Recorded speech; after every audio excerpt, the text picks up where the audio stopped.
El océano cubre más del 70% de este planeta, y la mayor parte de él puede matarte. No todo a la vez, no necesariamente de forma drástica. Pero el océano no es un entorno pasivo. Tiene corrientes que arrastran a los nadadores mar adentro sin previo aviso. Tiene pasos que han hundido cientos de barcos a lo largo de los siglos.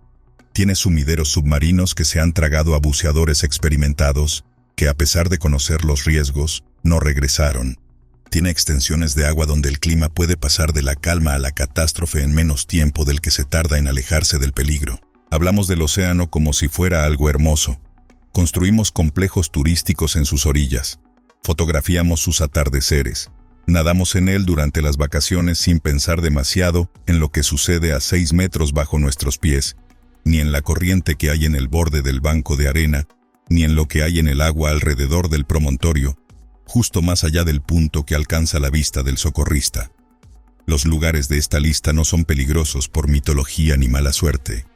Son peligrosos por hechos físicos documentados y medibles.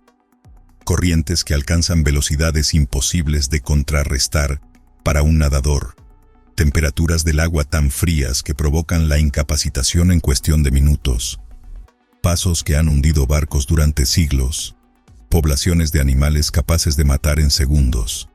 Entornos submarinos que desorientan incluso a los buceadores más experimentados y no dan segundas oportunidades. Algunos de estos lugares reciben turistas cada año, a pesar de todo lo que se menciona en esta lista. Algunos tienen señales de advertencia que la gente ignora. En otros, el número de víctimas mortales ha ido en aumento durante décadas. Estos son los 15 lugares más peligrosos del océano. Y lo más importante que hay que entender sobre todos ellos es que el peligro es real, está documentado y no hace excepciones. El Paso Drake, entre Sudamérica y la Antártida. El Paso Drake es un tramo de 800 kilómetros de mar abierto que conecta el Cabo de Hornos, en el extremo sur de Sudamérica, con las Islas Shetland del sur, en la Antártida. Es la travesía más corta desde tierra firme hasta la Antártida. Los marineros lo describen constantemente como uno de los tramos oceánicos más turbulentos del planeta. 3 factores se combinan en el Paso Drake para crear condiciones prácticamente únicas. Primero, es el único lugar de la Tierra donde el agua del océano fluye continuamente alrededor del globo, sin ser interrumpida por tierra, generando una corriente de enorme volumen y velocidad. Segundo, se encuentra a una latitud donde los vientos fluyen sin obstáculos a través de miles de kilómetros de océano abierto, antes de canalizarse por el estrecho paso entre las dos masas continentales, acumulando energía que produce olas de hasta 12 a 15 metros en condiciones extremas. Tercero, los icebergs procedentes de la Antártida atraviesan el paso, lo que añade riesgo de colisión al riesgo meteorológico. Los marineros que han realizado la travesía describen 2 versiones del Paso Drake, el lago Drake, como lo llaman en días de calma, cuando el oleaje es manejable y el viento es suave, y el sacudido Drake, como lo llaman en todo lo demás. Los marineros experimentados describen el sacudido Drake como un paso donde un barco puede balancearse de 30 a 40 grados de lado a lado con olas que llegan una tras otra durante días. Las personas se lesionan simplemente al moverse por la embarcación. Los objetos que no están amarrados se convierten en proyectiles peligrosos. Y la temperatura del agua, bajo cero en la práctica, significa que el tiempo de supervivencia en caso de que alguien caiga por la borda se mide en minutos. El Drake ha hundido barcos a lo largo de siglos de historia marítima. El legendario Cabo de Hornos, situado en el extremo sur de Sudamérica, donde confluyen los océanos Atlántico y Pacífico, se ganó una reputación tan extrema que a los marineros que lo rodeaban se les permitía llevar un pendiente de oro como símbolo de haber sobrevivido. Muchos barcos que intentaron rodearlo no lo consiguieron. En el Paso Drake no se nada, se sobrevive. El agujero azul de Dahab, Egipto. En el borde del Mar Rojo, cerca de la ciudad turística egipcia de Dahab, en la península del Sinaí, se encuentra un sumidero submarino conocido como el Agujero Azul. Tiene 300 metros de ancho y una profundidad de aproximadamente 100 metros antes de desembocar en un sistema de cuevas submarinas más profundas. A unos 55 metros de profundidad, un arco de coral conecta el pozo principal con el mar abierto a través de un estrecho túnel. Se le conoce informalmente como el cementerio de los buzos. El número exacto de personas que han muerto en el agujero azul de Dahab es objeto de controversia. Las estimaciones varían entre 130 y más de 200 fallecimientos, lo que lo convierte en uno de los sitios de buceo más peligrosos del mundo. Las autoridades egipcias no publican cifras oficiales, y se cree que muchas muertes no se registran. Una placa colocada cerca de la entrada del sitio enumera los nombres de los buceadores que fallecieron allí. Esta placa se ha actualizado en varias ocasiones. El peligro no es evidente a simple vista. El acceso al gran agujero azul es sencillo. La visibilidad es excelente. Los corales son preciosos. El agua es tranquila y cristalina. Estas características atraen a buceadores de todos los niveles de experiencia, incluyendo a muchos que no cuentan con la formación necesaria para las exigencias del lugar. El peligro reside en el arco. Este arco de coral, situado a 55 metros de profundidad, conecta el gran agujero azul con mar abierto. Para alcanzarlo es necesario descender a profundidades considerablemente mayores que las permitidas para el buceo recreativo. A esa profundidad, la narcosis por nitrógeno, que provoca desorientación y alteración del juicio, aunque para el buceador que la experimenta parezca que no ocurre nada malo, dificulta la toma de decisiones. Los buceadores que intentan atravesar el arco y se encuentran con poco aire o desorientados, disponen de muy poco tiempo y margen de maniobra para corregir la situación antes de que sea fatal. Muchos de los buceadores que han fallecido en el gran agujero azul eran experimentados. Algunos intentaban específicamente alcanzar el arco. Otros cometieron errores de navegación en un lugar que parece más sencillo de lo que es.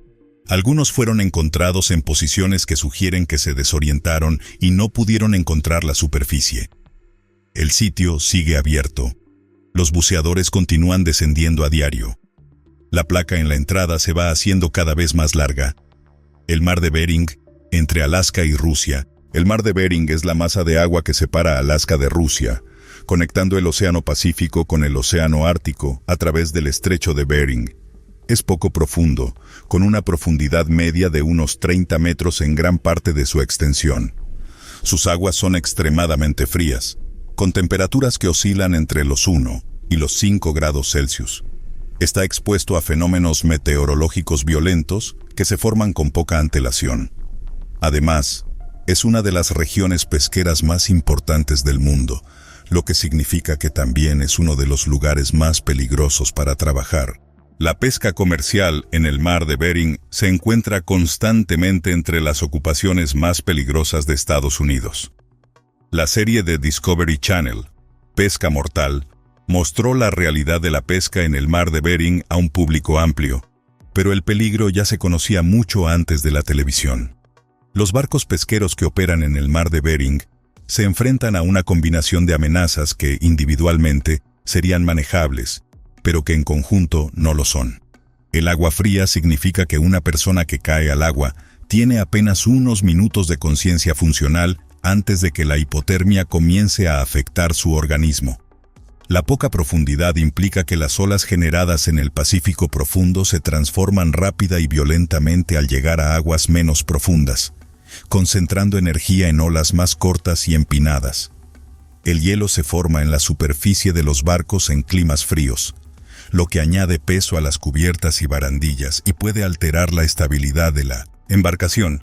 Las tormentas se forman y se intensifican rápidamente. En 1989, el pesquero Westfjord se hundió en el mar de Bering con 6 tripulantes a bordo.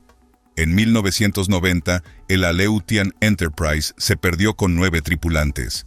En 2001, el arrastrero Arctic Rose, de 28 metros de eslora, se perdió con sus 15 tripulantes a bordo. Estos no son casos aislados en un siglo de pesca en el mar de Bering. Son solo algunos ejemplos de una lista mucho más larga. El estrecho de Bering, el angosto canal situado en el extremo norte del mar de Bering, entre Alaska y Rusia, representa un peligro adicional. Fuertes y turbulentas corrientes lo atraviesan, desplazando tanto hielo como agua. El tráfico marítimo a través del estrecho ha aumentado con el retroceso del hielo ártico, lo que ha propiciado la entrada de más embarcaciones en una zona donde los errores de navegación siempre han tenido graves consecuencias. New Smyrna Beach, Florida, Estados Unidos. New Smyrna Beach Es una pequeña ciudad costera en el condado de Volusia, Florida, con aguas cálidas, olas perfectas para surfear y una cultura playera relajada que atrae a visitantes de todo el sureste cada año. También es el tramo de costa más peligroso del mundo en cuanto a ataques de tiburones. El condado de Volusia ha registrado más ataques de tiburones que cualquier otro condado del mundo, año tras año, según datos recopilados por el Archivo Internacional de Ataques de Tiburones del Museo de Florida. New Smyrna Beach se encuentra en el centro de este récord. Diversos estudios de organizaciones de investigación la han catalogado como la playa con mayor número de ataques de tiburones en Estados Unidos y, por extensión, en el mundo. Un estudio de 2021 reveló que New Smyrna Beach registró más del doble de ataques de tiburones que cualquier otra playa en Estados Unidos. Las razones son ambientales, no misteriosas. La playa se encuentra en la desembocadura de Ponce Inlet, donde la laguna Indian River desemboca en el Océano Atlántico. Esta ensenada es un rico caladero para los peces pequeños que sirven de alimento a los tiburones. Las aguas turbias cerca de la ensenada dificultan que los tiburones distingan entre sus presas y los humanos en el agua. Las condiciones de oleaje que hacen que la playa sea popular entre los surfistas son precisamente las que atraen a los tiburones a la costa. Los tiburones toro, que se encuentran entre las especies de tiburones más agresivas y pueden sobrevivir en aguas salobres, son comunes en la zona. La mayoría de las mordeduras en New Smyrna Beach no son mortales. Suelen ser lo que los investigadores denominan mordeduras exploratorias, en las que un tiburón examina algo con la boca y luego lo suelta. Sin embargo, la frecuencia de estos encuentros es extraordinaria. En los días de mayor actividad veraniega, con condiciones ideales para el oleaje, los investigadores creen que la gran mayoría de los surfistas se encuentran a pocos metros de un tiburón en algún momento durante su sesión, lo sepan o no. La playa no está cerrada. Hay carteles de advertencia. Los surfistas siguen llegando. El estrecho de Magallanes, Chile, en el extremo sur de Sudamérica, donde termina el continente y comienza el océano, se encuentra un estrecho paso entre la tierra firme y la isla de Tierra del Fuego, conocido como el Estrecho de Magallanes. Fernando de Magallanes lo descubrió en 1520 mientras buscaba una ruta entre los océanos Atlántico y Pacífico. Lo que encontró fueron aproximadamente 500 kilómetros de estrecho y sinuoso canal que atravesaba montañas, glaciares y cauces, lo que dificultó la navegación de una manera que ninguna carta náutica podía prever por completo. Los océanos Atlántico y Pacífico se encuentran en el extremo occidental del estrecho, pero su encuentro no es pacífico. Ambos océanos tienen diferentes alturas promedio. En el estrecho, esta diferencia genera corrientes turbulentas que han hundido barcos desde que los primeros europeos intentaron cruzarlo.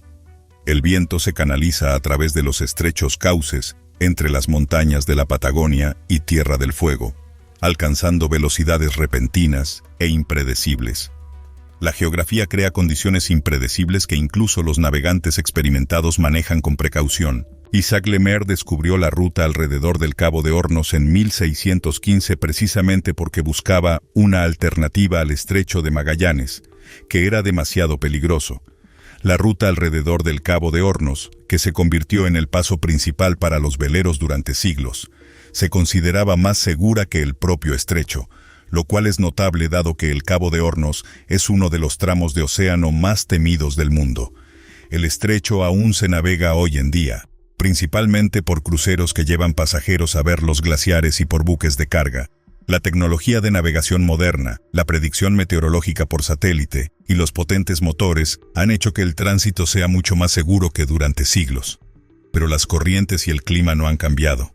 El estrecho es el mismo que Magallanes temía en 1520. Es el mismo que hundió barcos durante 400 años antes de que la tecnología moderna les diera a los capitanes alguna posibilidad de sobrevivir. Gans Bay, Sudáfrica. La localidad de Gans Bay se encuentra en la costa de la provincia del Cabo Occidental, en Sudáfrica, a unos 160 kilómetros al este de Ciudad del Cabo. Es un pequeño pueblo pesquero rodeado de un hábitat marino extraordinariamente rico. En el canal que separa la costa continental de la isla Dyer, un afloramiento rocoso donde viven y se reproducen miles de focas peleteras del Cabo, la concentración de tiburones blancos es mayor que en casi cualquier otro lugar del planeta. Ese canal se llama Shark Alley.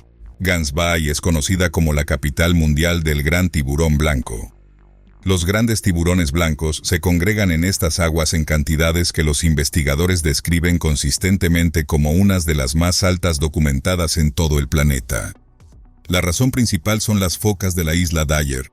Los grandes tiburones blancos cazan focas. Decenas de miles de focas que viven en una isla cercana al continente crean una zona de alimentación permanente, y los tiburones la han seguido desde que se tienen registros. El buceo en jaulas con tiburones blancos se convirtió en una actividad comercial en Gans Bay. Los operadores sumergían a los turistas en jaulas metálicas mientras los tiburones investigaban el cebo y las jaulas cercanas. Esta actividad generó importantes ingresos para la ciudad, pero también suscitó un debate constante sobre si la práctica de atraer tiburones cerca de la costa contribuía a un comportamiento más agresivo en los animales, que aprendían a asociar la presencia humana con la comida. En los últimos años, un fenómeno ha incrementado aún más el peligro en torno a Gans Bay. Las manadas de orcas que se adentran en la región han comenzado a cazar tiburones blancos, atacando sus hígados con una precisión que ha quedado documentada en vídeo. La presencia de las orcas ha provocado que los tiburones blancos abandonen por completo las aguas que rodean la isla Dyer durante largos periodos, lo que ha afectado a la industria del buceo en jaulas y ha alterado el ecosistema marino regional de maneras que los científicos aún estudian. Las aguas que rodean Gans Bay no son aptas para el baño, son territorio de depredadores alfa. La industria que se ha desarrollado en torno a este hecho no hace que los tiburones sean menos peligrosos, simplemente significa que más personas eligen estar cerca de ellos. El Canal del Norte, entre Irlanda y Escocia. El Canal del Norte es un tramo de agua de 34 kilómetros que separa Irlanda del norte de Escocia. En un mapa, parece una travesía relativamente corta. Con 34 kilómetros de ancho, no está lejos. En un día despejado, se puede ver la otra orilla desde la costa. Se considera la travesía a nado en aguas abiertas más difícil del mundo. El Canal del Norte es uno de los 7 canales que conforman el desafío de natación Ocean 7, el equivalente en natación de larga distancia a escalar las 7 cumbres. De los 7, el Canal del Norte presenta la menor tasa de finalización y las condiciones más extremas. La temperatura del agua ronda los 12 grados Celsius en verano, la máxima que alcanza. Las corrientes son potentes e impredecibles, generadas por las mareas entre el Atlántico y el Mar de Irlanda. El clima cambia casi sin previo aviso, pasando de condiciones manejables a peligrosas en cuestión de horas. La medusa melena de león, la especie de medusa más grande del mundo, habita en grandes cantidades en el Canal Norte. Sus tentáculos pueden alcanzar más de 30 metros de longitud. Un nadador que cruce el Canal Norte suele sufrir múltiples picaduras. Estas provocan un intenso dolor urente y, en casos graves, pueden causar reacciones anafilácticas. Algunos nadadores han reportado la imposibilidad de ver nada a su alrededor debido a la densidad de medusas durante ciertas mareas. Los nadadores que intentan cruzar el Canal del Norte entrenan durante años. Siguen protocolos nutricionales específicos, programas de adaptación al frío y preparación mental para condiciones que la mayoría de los atletas entrenados no pueden soportar.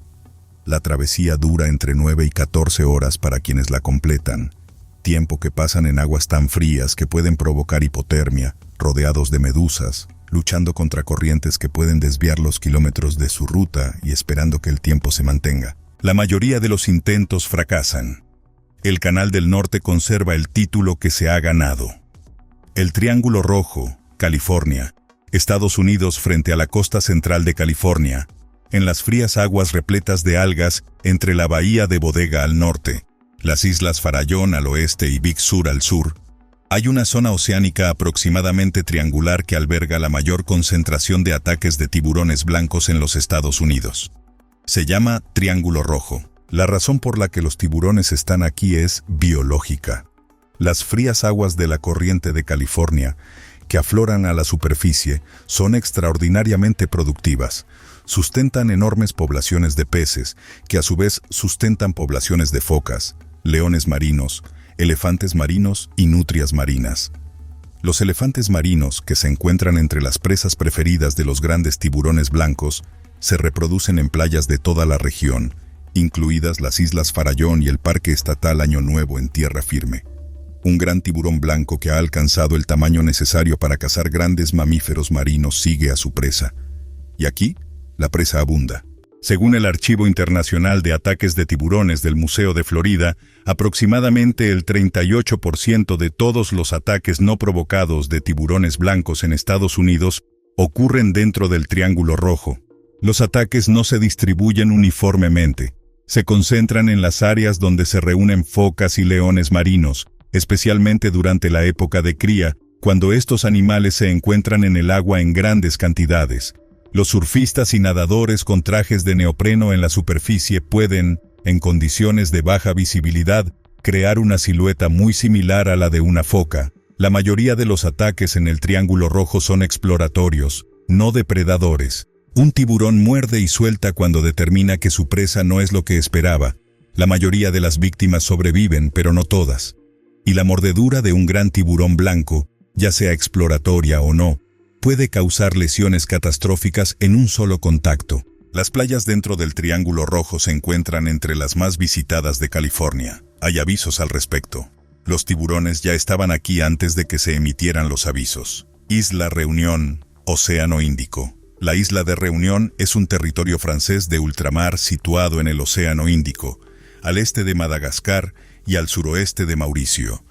Es una isla volcánica de paisajes espectaculares, con picos que superan los 3.000 metros de altura, densa selva tropical, un territorio declarado Patrimonio de la Humanidad por la UNESCO y una costa que atrae a surfistas, buceadores y nadadores. Entre 2011 y 2021, la isla de Reunión registró 19 ataques de tiburones. 8 de ellos fueron mortales. Para poner estas cifras en contexto, en el mismo periodo, Hawái, también conocido por la actividad de tiburones y que recibe muchos más usuarios del océano anualmente, registró 3 muertes. La tasa de ataques mortales de tiburones por usuario del océano en Reunión se encuentra entre las más altas del mundo. Tanto el tiburón toro como el tiburón tigre están presentes en cantidades significativas en las aguas que rodean la isla de Reunión. El tiburón toro, en particular, se asocia con la elevada tasa de ataques en la isla. Es una especie adaptable y agresiva, capaz de cazar en aguas turbias y poco profundas cerca de la costa. La geografía específica del litoral de Reunión y las corrientes que rodean la isla crean condiciones que concentran a los tiburones en zonas frecuentadas por humanos. La natación está oficialmente prohibida en muchas zonas de Reunión, como consecuencia directa de la alta tasa de ataques de tiburones. Se han implementado restricciones para el surf en las zonas donde los ataques han sido más frecuentes. Estas restricciones no son sugerencias, sino prohibiciones legales aplicadas por las autoridades locales tras ataques que causaron la muerte de personas con experiencia en el agua que seguían las precauciones que consideraban razonables. A pesar de las prohibiciones, los ataques han continuado. Las condiciones que atraen a los tiburones a las costas de la isla escapan al control humano. Las regulaciones regulan el comportamiento humano, pero no modifican la naturaleza del entorno acuático. Playa Boa Viagem, Brasil. La playa de Boa Viagem se encuentra en la ciudad de Recife, en la costa noreste de Brasil. Es una playa urbana larga y hermosa, bordeada de hoteles, restaurantes y edificios de apartamentos, visitada diariamente por residentes y turistas en una de las ciudades costeras más populares de Brasil. Antes de 1992, los ataques de tiburones en Boa Viagem eran poco frecuentes. Luego algo cambió. En la década de 1990, la construcción de una importante instalación portuaria al sur de Recife alteró el hábitat de varias especies de tiburones que se alimentaban y reproducían en la zona. Los tiburones fueron desplazados de su territorio habitual y comenzaron a cazar en otras áreas, más cerca de la costa de la ciudad. Los tiburones toro, que son muy adaptables y capaces de cazar en aguas poco profundas cerca de la costa, se adentraron en las aguas que rodean Boa Viagem en cantidades nunca antes vistas. En menos de una década tras la construcción del puerto, Boa Viagem registró 47 ataques de tiburones. 16 de ellos fueron mortales. La alta tasa de ataques fue noticia internacional. Se colocaron carteles advirtiendo a los bañistas del peligro. Algunas zonas de la playa fueron oficialmente cerradas al baño. En algunos casos, los residentes ignoraron explícitamente las advertencias, ya que la playa había sido parte de su vida cotidiana antes de que comenzaran los ataques. La situación en Boa Viagem es uno de los casos mejor documentados en el mundo de cómo la infraestructura humana provoca directamente un cambio en el comportamiento de los tiburones, con consecuencias fatales. Se construyó el puerto, los tiburones se desplazaron, murieron personas. La playa sigue ahí, los tiburones siguen ahí. Cabo de Hornos, Chile. El Cabo de Hornos es el punto más austral de América, un promontorio rocoso de 425 metros de altura en la isla Horn, en el extremo sur del archipiélago chileno de Tierra del Fuego.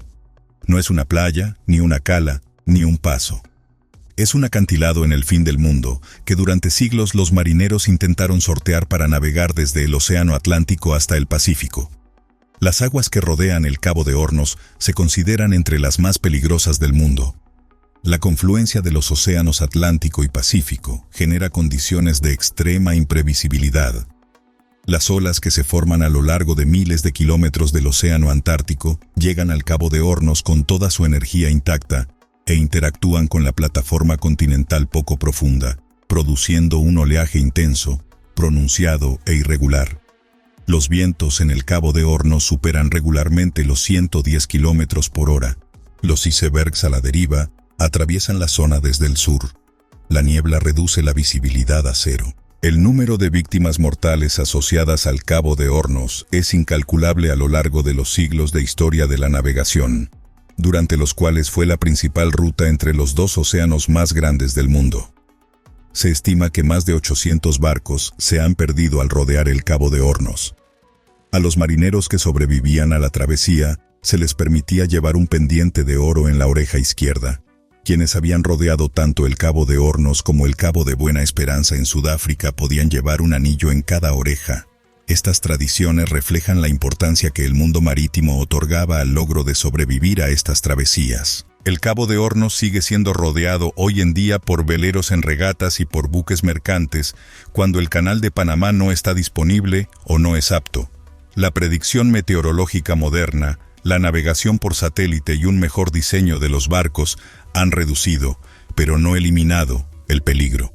El agua es la misma. El viento es el mismo. El cabo no se ha vuelto menos peligroso a pesar de las mejoras tecnológicas. La costa de los esqueletos, Namibia.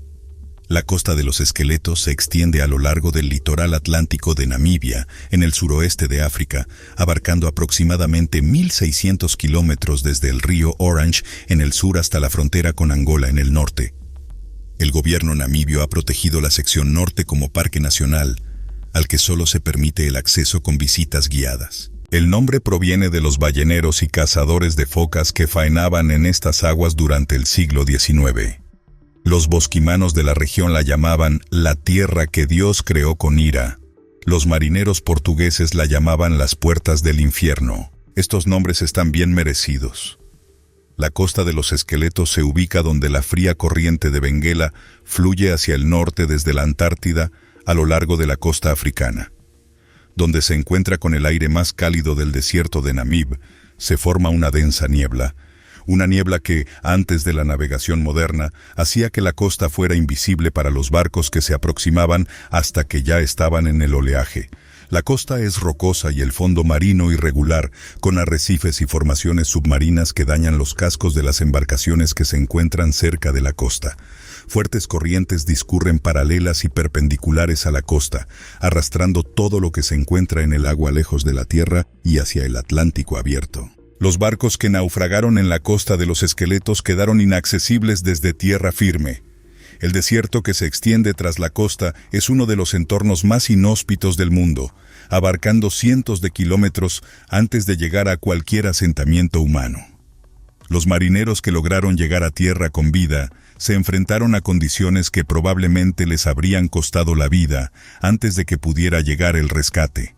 Durante siglos, se han encontrado huesos de barcos y en ocasiones de sus tripulaciones en estas playas, dando a la costa el nombre que la ha caracterizado desde entonces. La costa de los esqueletos sigue siendo visitada. Aviones pequeños aterrizan en el parque en excursiones organizadas. Se camina por las playas. Pero el océano sigue estando prohibido nadar, y las condiciones que le dieron nombre a la costa permanecen inalteradas. La corriente sigue presente, la niebla sigue formándose, el Atlántico sigue bordeando el desierto como siempre lo ha hecho. El Maelstrom, mar de Noruega, frente a la costa noroeste de Noruega, en el Vestfjorden, entre las islas Lofoten y la parte continental noruega, hay un remolino de marea que inspiró siglos de terror a los marineros y que dio al idioma inglés una de sus palabras más dramáticas. El Maelstrom, conocido en noruego como Moskstraumen, es un complejo de corrientes de marea generado por la interacción de las mareas atlánticas con la topografía irregular del fondo marino del Vestfjorden. Cuando se dan las condiciones adecuadas, la corriente resultante alcanza velocidades de hasta 20 nudos, lo que equivale aproximadamente a 23 millas por hora. A esas velocidades, el agua forma una superficie turbulenta y agitada que puede generar olas de hasta 1 metro dentro de la propia corriente, incluso en condiciones de mar en calma. Con mal tiempo, las condiciones se vuelven considerablemente más violentas. El Maelstrom fue documentado por comerciantes que navegaban por la costa noruega mucho antes de que apareciera en la literatura europea. Edgar Allan Poe escribió un relato ambientado en él titulado Un descenso al Maelstrom. Julio Verne hizo referencia a él. Herman Melville se inspiró en él. La palabra en sí pasó al inglés como término general para cualquier fuerza abrumadora, caótica y destructiva. El peligro real del Maelstrom hoy en día recae principalmente sobre las embarcaciones pequeñas. Los barcos modernos con motores potentes pueden navegar por la zona con seguridad, salvo en las condiciones de marea más extremas. Sin embargo, las embarcaciones más pequeñas, los barcos de pesca y los veleros pueden quedar atrapados en la corriente y perder el control. La velocidad del agua es el principal peligro. A 20 nudos, una corriente no es algo que un motor pequeño pueda superar. Una embarcación que queda atrapada de costado en la corriente máxima del Maelstrom está a merced de una corriente que se mueve más rápido que la mayoría de las embarcaciones que la atraviesan. Nadie nada en el Maelstrom. La pregunta nunca se plantea porque la respuesta es obvia. Atolón Bikini, Islas Marshall. El atolón Bikini es un anillo de islas de coral en el Pacífico Central, perteneciente a las Islas Marshall. Es uno de los lugares más remotos del planeta. Sus playas son de arena blanca, su laguna es cristalina y azul. La visibilidad bajo el agua es extraordinaria, las formaciones de coral son espectaculares.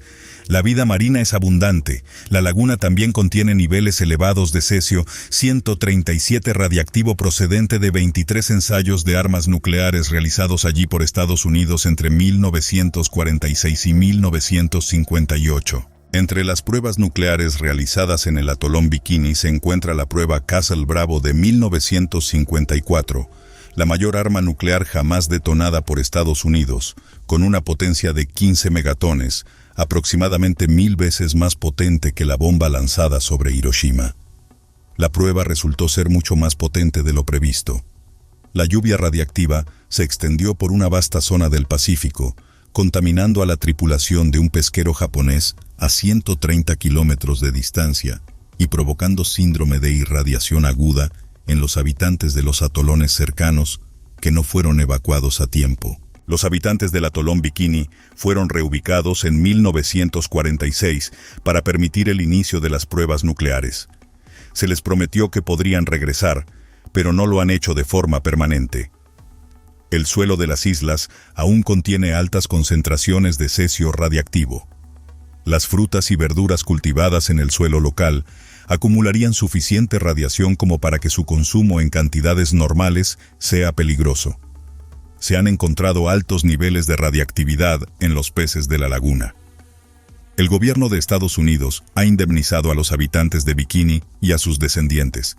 Las islas permanecen prácticamente deshabitadas. El atolón Bikini fue declarado Patrimonio de la Humanidad por la UNESCO en 2010. Se puede visitar mediante buceo en condiciones controladas, ya que la flota hundida de las pruebas nucleares, incluyendo el USS Saratoga y varios otros buques de guerra colocados deliberadamente en la laguna como blancos de prueba, constituye uno de los sitios de buceo en pecios más impresionantes del mundo. La radiactividad en el agua se considera lo suficientemente baja como para permitir visitas breves, Pero la comida sigue contaminada. El suelo sigue contaminado. Los habitantes de este lugar siguen sin poder vivir allí con seguridad. Ningún paisaje submarino espectacular cambia lo que se le hizo a este sitio y las consecuencias que eso ha tenido para todos los seres vivos que intentan sobrevivir en él. Baño de la Reina, Kauai, Hawái, Estados Unidos. Queen's Bath es una piscina natural de mareas ubicada en la costa norte de Kauai, Hawái. Se accede a ella mediante una caminata de 20 minutos a través del bosque, por un sendero que comienza cerca del pueblo de Princeville. Durante los meses de verano, cuando el mar está en calma, se convierte en una hermosa piscina de aguas cristalinas rodeada de roca volcánica negra, justo al borde del océano. Históricamente, fue utilizada por la realeza hawaiana, de ahí su nombre. También se la conoce localmente como la piscina de la muerte. La razón es estacional y predecible. Durante los meses de invierno, grandes marejadas del Pacífico Norte llegan a la costa norte de Kauai. Estas marejadas, que pueden alcanzar alturas de 6 a 9 metros, chocan directamente contra la costa donde se encuentra Queen's Bath.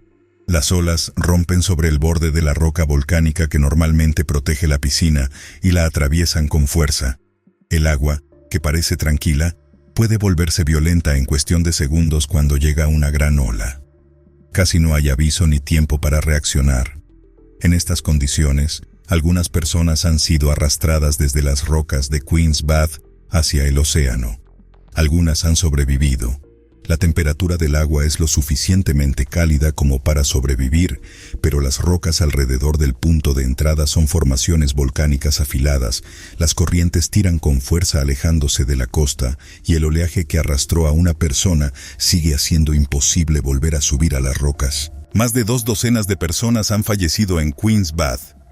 Hay señales de advertencia en el inicio del sendero y en la propia piscina. Describen claramente las condiciones. Especifican que la piscina es peligrosa y potencialmente mortal con oleaje fuerte. Incluyen el número de personas que han muerto allí. La gente pasa por delante de ellos con frecuencia. La piscina no está cerrada, no es fácil cerrarla. El sendero está en un terreno sin barreras. Las leyes de acceso público de Hawái dificultan las restricciones. Por lo tanto, las señales permanecen, las muertes se acumulan, y los visitantes que deciden ignorar las advertencias se enfrentan a las mismas consecuencias que se cobraron la vida de todos antes que ellos. Corryvreckan, Escocia. Entre las islas de Jura y Scarva, en las Hébridas interiores escocesas, se encuentra una franja de agua de aproximadamente 1 milla de ancho llamada Golfo de Corryvreckan. En su interior se halla el tercer remolino de marea más grande del mundo.